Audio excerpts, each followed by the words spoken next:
ফিরে না যায় ততক্ষণ পর্যন্ত তাকে শাস্তি দাও, আর যদি না ফিরে তবে তাকে বিদায় করে দাও। কি করে দাও? বিদায় করে দাও।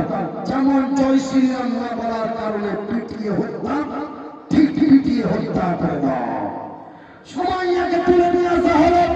তোমার নাম কি সুমাইয়া? না, আমার নাম সুমাইয়া। এইবার সুমাইয়াকে তারা তার মাজাটাকে গাছের সাথে বেঁধে দিল। প্রথম শাস্তি হযরতে সুমাইয়াকে এমন একটা গাছের সাথে বেঁধে দিল। ওই যে দেখছেন গাছটা, ঠিক এমনই একটি গাছের সাথে বেঁধে দিল। এবার সুমাইয়া রে, এখনো সময় আছে বল, এখনো সময় আছে বল।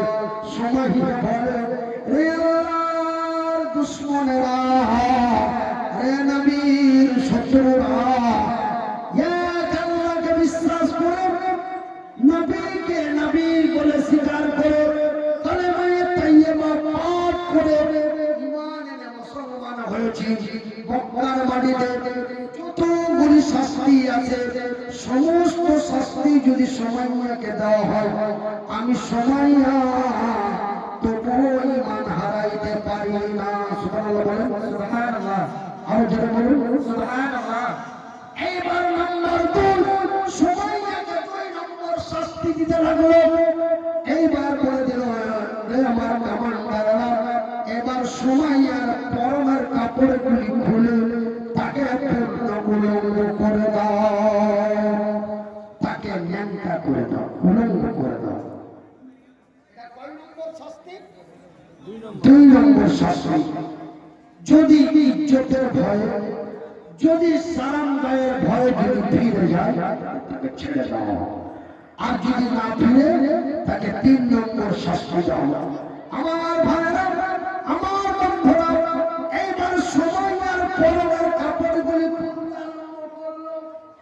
সুমাইয়া অনায় বিনয় করে, আকুলি বিকুলি কাকুতি মিনতি করে বলে, রে আল্লাহর দুশমনেরা, রে নবীর শত্রুরা, রে আবু জেহেলের সেনাপতি কামান্ডারেরা, আমি তোমাদের বিনীত অনুরোধ করি, আমার সতীত্ব নষ্ট করো না, আমার ইজ্জতের বেইজ্জতি করো না, আমার সতীত্ব নষ্ট করো না, আমার ইজ্জতের বেইজ্জতি করো না।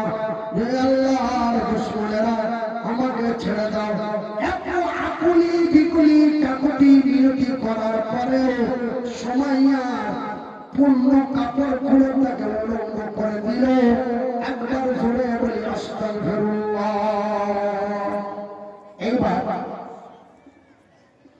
হাদিসের মধ্যে পড়লাম, সুমাইয়াকে গাছের সাথে বেঁধেছে, তো সুমাইয়াকে গাছের সাথে বেঁধেছে, তোমার হাত দুটো বাঁধেনি, শুধু মাজাটা বেঁধেছে। হাত কেন বাঁধেনি তার প্রমাণ। এই জন্য হাত বাঁধেনি যেন সুমাইয়া তাদের কাছে হাত জোর করে আকুলি বিকুলি করতে পারে, মানে ক্ষমা চাইতে পারে যে আমি যা করেছি ভুল করেছি, আমি আর ইসলাম কবুল করব না, আমি আর দ্বীন কায়েম করব না, আমি তোমাদের কাছে জোরহাত করে ক্ষমা চাই, আমাকে ক্ষমা করে দাও। এই বলে তার হাত দুটো বাঁধা হয়নি।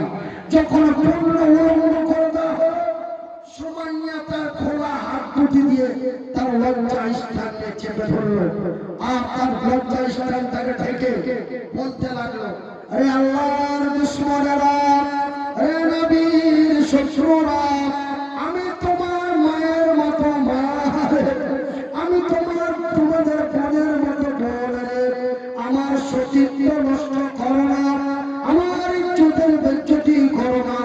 তোমরা কি জানো নাই আমার আল্লাহ বলেছেন, আল্লাযীনা হুম লিফুরুজিহিম হাফিজুন, হে আল্লাহর বান্দা বান্দীরা, তোমরা তোমাদের শানের হেফাজত করো, তোমরা তোমাদের ইজ্জতের হেফাজত করো।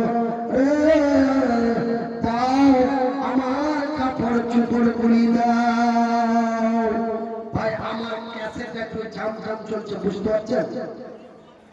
আগের ক্যাসেট 2021, 20, 19-এর ক্যাসেটের সাথে বর্তমান ক্যাসেটটা একটু মিলিয়ে নেবেন, বুঝতে পারবেন যে আমার অসুস্থ কথাটা মিথ্যা না সত্য। আপনারা ঠিক ক্যাসেট শুনলে বুঝতে পারবেন। আমার স্পিড আরো ছিল, আমি বর্তমান যে স্পিডে বলি এর চাইতে দ্বিগুণ স্পিড ছিল বলা। আমার ভাই, আমার বন্ধুরা, আমার বাজারের সময় বলে রে আল্লাহর দুশমনেরা, রে নবীর শত্রুরা, দাও আমার কাপড় চোপড়গুলি দাও, আমার সতীত্ব নষ্ট করো না। আবু জেহেলের সেনাপতি কমান্ডাররা কি বলে, রে সুমাইয়া নতুন নতুন কাপড় দেব। কি দেব? এই যে আপনারা আমার কথার একটা করে উত্তর দিচ্ছেন, আমার পরবর্তী কথাটা বলতে সুবিধা হচ্ছে, বিশ্বাস করেন। এই জন্য আমি জিজ্ঞাসা করছি, আপনারা মাইন্ডে নেবেন না এবং খারাপ ভাববেন না। সুমাইয়াকে বলে, রে সুমাইয়া নতুন নতুন কাপড় দেব, সুন্দরী রমণী করে সাজিয়ে দেব। নতুন নতুন কাপড় দেব, সুন্দরী রমণী করে সাজিয়ে দেব। কিন্তু একবার বলো রে, একবার বলো রে, আল্লাহ তার রাসূলের দিন মানি না। একবার বল। আজকে 9 দিন আগে হরিশ্চন্দ্রপুরে 4 জন যুবককে জয় শ্রীরাম না বলার কারণে বেধড়ক মারা হলো। এখন বর্তমান পুলিশ কেস হয়েছে, বলি আলহামদুলিল্লাহ। আমার ভাই, আমার বন্ধুরা, আমার বাজার, কিন্তু তাদেরকে জয় শ্রীরাম বলাতে পারেনি, না বলার কারণে পিটানো হয়েছে। চাচল মহাখানা হাসপাতালে ভর্তি করা হলো, তারা প্রাণে বেঁচে গেল।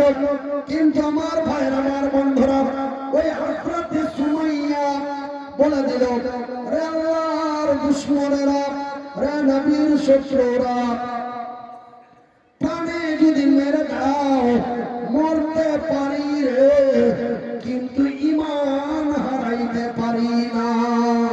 সুবহানাল্লাহ বলে দেন, সুবহানাল্লাহ বলে দেন। নতুন নতুন আপনারা কেউ কিছু মনে করবেন না। ফোন করার আগে হুজুর বলেছিলেন যে আমি খুবই অসুস্থ। কথা শুনে সকলে বুঝতে পারছি যে উনি একটু কথা বলতে বলতে কিছুটা নিজেকে পেরেশানি মনে করছেন। তো কেউ কিছু মনে করবেন না, আপনাদের কাছে এসেছে, আপনাদের কাছে অনুরোধ করেছে যে আমি বক্তব্য করবো, উনি বক্তব্য করছেন। কেউ কিছু খারাপ মাইন্ডে নেবেন না, কারণ উনি খুবই অসুস্থ, তারপরও কিন্তু আমাদেরকে সময় দিয়েছে। এটা আল্লাহর কাছে লাখ শুকর যে আমাদের কাছে আসতে পেরেছে। আমরা সকলেই মনোযোগ সহকারে শুনবো। তো ভাই আমার, আমি এই ঘটনাটা বলেই আমি আপনাদের কাছ থেকে বিদায় নিব। আমার কাছে স্লিপ আসছে, কাগজ আসছে, আমি বুঝতে পারছি এবং আমি জানতে পারছি স্লিপটা কেন আসছে। আমার আলোচনা ভালো লাগে না বা আমার আলোচনার মধ্যে অন্য কোনো উল্টো পাল্টো, তার জন্য আমাকে স্লিপ দেওয়া হচ্ছে, তা নয়, তা নয়। স্লিপ আমাকে কাগজটা হচ্ছে শুধুমাত্র একমাত্র আল্লাহর ঘরের জন্য।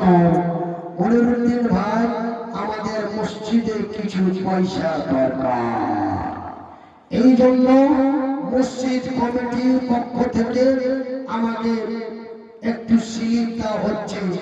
আর আমার ওই হাফেজ সাহেব, আমার এই ভাইয়ের কাকাতো ভাই হুদুল মোহাম্মদের ভাই, উনি আমাকে বলছেন যে হুজুর আপনি কোন এক নবীর বা কোন সাহাবীদের জীবনী নিয়ে একটু কথা বলবেন। এই জন্য আমি হযরতে সুমাইয়ার ঘটনাটা আপনাদের বলতে আরম্ভ করেছি। হযরতে সুমাইয়ার ঘটনাটা বলার পরে আমি আপনাদের মাত্র একটা ঘটনা আপনাদের শোনাবো। আমি অল্প কিছুদিন আগে আমার এক ভদ্রলোক বন্ধু আমাকে একটা প্রশ্ন করেছিল। সেই খুব বাজে প্রশ্ন বা খুব খতরনাক প্রশ্ন। এই প্রশ্নের উত্তর আমি তাকে দিতে পেরেছিলাম, এই ঘটনাটা আমি শোনাবো হযরত আবু বকর সিদ্দিক এবং হযরত ওমরের ব্যাপারে আমাকে একটা প্রশ্ন করা হয়েছিল, আমি সেই প্রশ্নের উত্তরটা দিতে পেরেছিলাম বলে আলহামদুলিল্লাহ। আমি আজকে আপনাদের সামনে হযরত আবু বকর এবং হযরত ওমরের কথা আপনাদের কাছে বলবো ইনশাআল্লাহ। তবে এই ঘটনা আমার শেষের মধ্যে। আমার ভাই, আমার বন্ধুরা, আমার পর্দা হাসিন মায়েরা, শুনে যাও রাতের বেলা আমি মনিরুদ্দিন বলি খালা, তোমরা আমার মা, আমি তোমাদের সন্তান। আকুলি বিকুলি কাকুতি মিনতি করে বলি একটু সচেতন হয়ে যাও বলে, মরতে হবে, মরণ কাউকে ছাড়বে না। কবরে যে কি জবাব দেবে, কবরে যে কি হিসাব দেবে, সময়য়া বলে দিল। রে আল্লাহর দুশমনেরা, যেই দিন কালেমা পড়ে ঈমান এনেছি, সেই দিন বলেছি ইন্নাস সালাতি ইন্নাস সালাতি ওয়া নুসুকি ওয়া মাহইয়ায়া ওয়া মামাতি লিল্লাহি রাব্বিল আলামিন। আমার রক্ত, আমার মাংস, আমার বেঁচে থাকা, আমার মরে যাওয়া, আমার নামাজ, আমার রোজা, আমার দান, আমার খায়রাত, আমি সমস্ত কিছু আমার জীবনটাকে আল্লাহর পথে দিয়ে দিয়েছি। আমার কাপড় চোপড় দাও আর নাই দাও, আমাকে যদি পৃথিবী থেকে বিদায় করে দাও, বিদায় হতে পারি, কিন্তু ঈমান হারাতে বিদায় হতে পারি, কিন্তু ঈমান হারাতে পারি না। কিন্তু আজকে আমি মনিরুদ্দিন সামান্য টাকার লোভে পড়ে, ওই 25 ডলারের লোভে পড়ে আমি আমার স্ত্রীর মাথাতে কাপড় নামিয়েছি। আমার ভাইরা, আমার স্ত্রী 25 ডলারের কারণে পেটটা উদাম করে রাস্তায় চলে। একটু ভালো করে শুনলেন আমার মায়েরা। এইবার সময় নিয়ে যখন এই কথা বলে দিল, এইবার নাম্বার কয় নম্বর শাস্তি হয়েছে ভাই? 2 নম্বর শাস্তি হয়েছে। 3 নম্বর শাস্তিটা বলবো, আপনাদের অসুবিধা হচ্ছে ছেড়ে দেবো, বলবো আপনারা জিজ্ঞাসা করছি, বলবো কেন? আমি বলতে থাকবো, আপনারা চলতে থাকবেন, এটা কিন্তু বিশাল একটা টেনশন। আর আমি যেহেতু ব্রেন স্ট্রোক করি, আমার অসুবিধা হইতে পারে। এই জন্য আমি আপনাদের পারমিশন দিয়ে বলবো যে হুজুর 10 মিনিট পরে আমরা আছি, বলবো। আচ্ছা, নাম্বার 3, এইবার 3 নম্বর শাস্তি সময়কে দেওয়া হবে। 3 নম্বর শাস্তিটা কি রে?